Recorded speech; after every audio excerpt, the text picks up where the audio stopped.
Sa video ito, ituturo ko sa inyo ang tamang pag-assemble ng Sanyang chest drawer Twin 5044. Meron itong 29 parts, 1 set of accessories, and 4 sets of sliders. First thing to do, kailangan natin ng tools para mabuo natin yung item. Una natin gagawin, hanapin natin yung top board.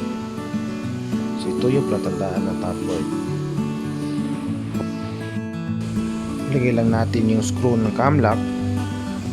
Make sure na malagyan natin lahat. After that, hanapin natin yung mga panel. So sa panel na yan, meron yung mga platandaan, mga ganyang marks. So ibig sabihin, dyan natin ilalagay yung mga sliders para sa drawer. So ayan po yung paano natin ilagay yung mga sliders. Sundan lang natin yan gamit ng screw. Kailangan nating malagyan para maging stable yung sliders natin.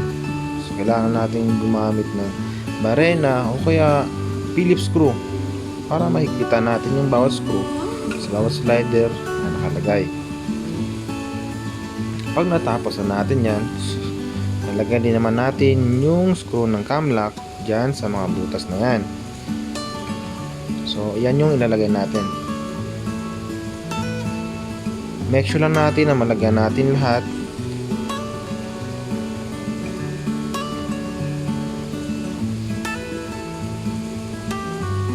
So pagkatapos lagyan, so ayan, yung lahat ng butas na yan.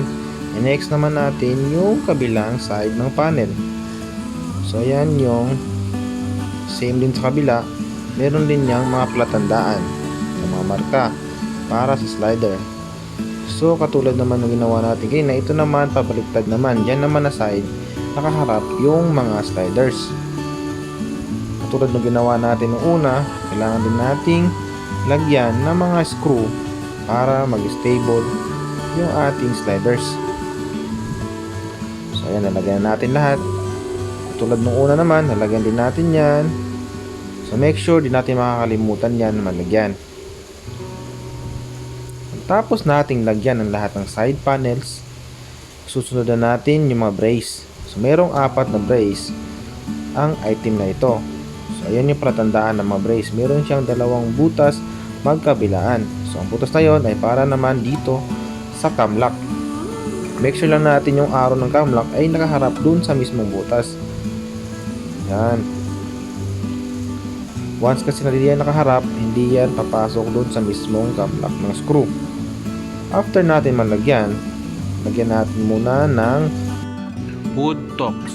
yung ating panel para yan kumapit dun sa mismong top board. So ayan ang tamang paglagay ng ating side panels. Ang pag-assemble pala natin yan ay nakabaliktad.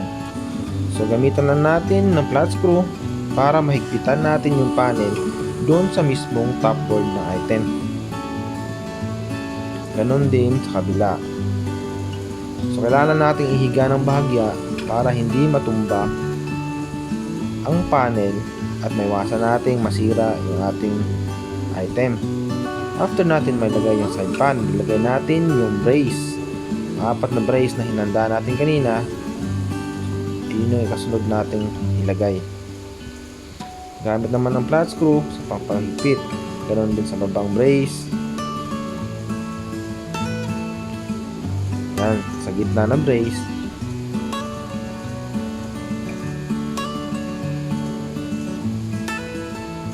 Make sure lang natin dyan banda maingatan natin para hindi mabali yung ating brace. So ito ang panghuling brace na ating ilalagay. Ayan, nailagay na natin yung 4 na brace. So ganyan po yung itsura niya pag nailagay na natin. After that, susunod na natin yung kabilang side ng panel. Lagyan muna natin ng tocks para po yan dyan sa top board. After natin malagay yung tocks, ikakabit na natin ng dahan-dahan. Make sure na natin na mauna yung pinaka top board para mailagay natin sunod-sunod yung mga braces sa mismong panel. Lagyan muna natin ng cam lock at higpitan natin para kumapit na siya mismo doon sa top board natin.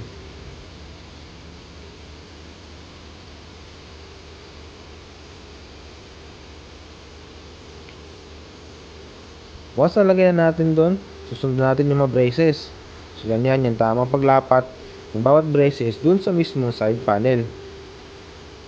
So huwag natin kalimutang higpitan ng bawat cam lock sa tuwing nilalagay na natin.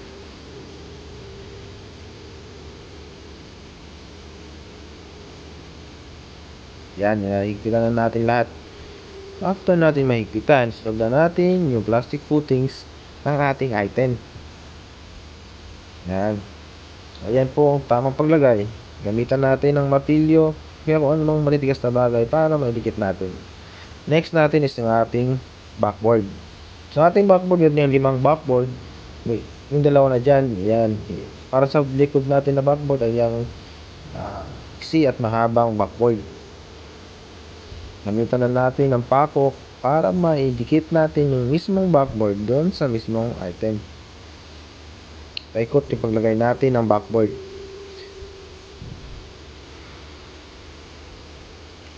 After natin malagyan ng backboard, sa gitnang bahagi naman ay Phillips screw yung ating gagamitin. Yan.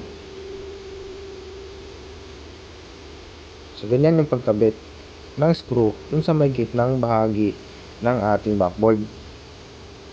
After natin mailagay lahat, pwede na natin ipatayo yung ating mismong item. Pero hindi pa tayo dyan nagtatapos.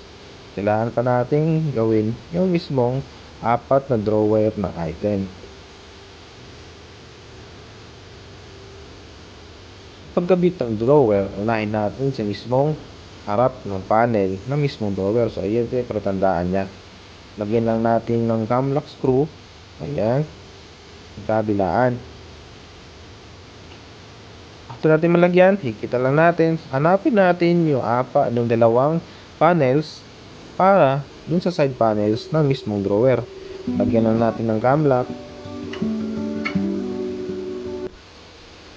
Make sure natin na malagyan natin ng cam lock ng lahat ng butas ng panels. Pag nailagay na natin, so ikakabit na natin siya dun sa mismong front board ng drawer. So natin kalimutan higpitan sa tuwing naglalagay tayo ng mga panels para kumapit siya mismo dun sa front drawer natin. Ganon din sa kabila. So ayan, nailagay na natin yung dalawang panel dun sa ating drawer.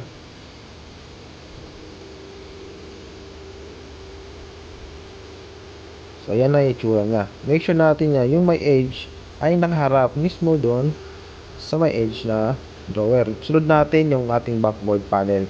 So meron niyang palatandaan konting marks. Guide yan para dito sa screw na ito para may kabit natin.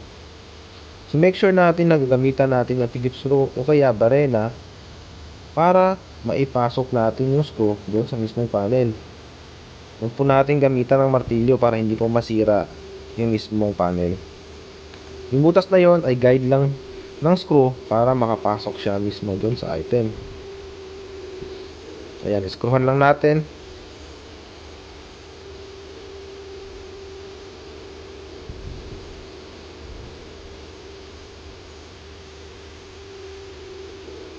Tapos natin may lagay yung bawat screw, isunod naman natin yung ating backboard. Make sure natin na sa lahat ng edging na yan ay same sila lahat ng sides. Sunod natin yung ating backboard. Make sure na lumapat yung backboard doon sa mismong kanal ng front drawer natin. Ayan, ipapasok lang natin bagya.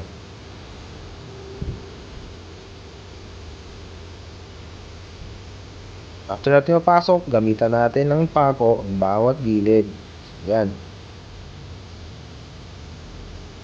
After natin mapakuan, sunod natin ang ating sliders sa bawat gilid ng ating drawer.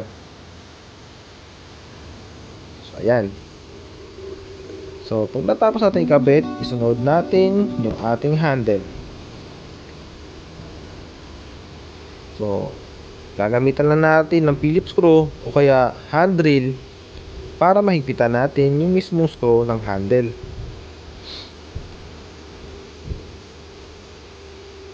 After natin matkabit lahat, so ito na ang itsura ng ating drawer. Ganon din sa tatlong drawer. So same lang, din na natin ipapakita kung paano inassemble yung tatlong drawer. Basta napakita natin yung unang pagkabit. So So, sunod-sunod na natin. Make sure na nasundan natin yung pagbuo ng bawat drawer.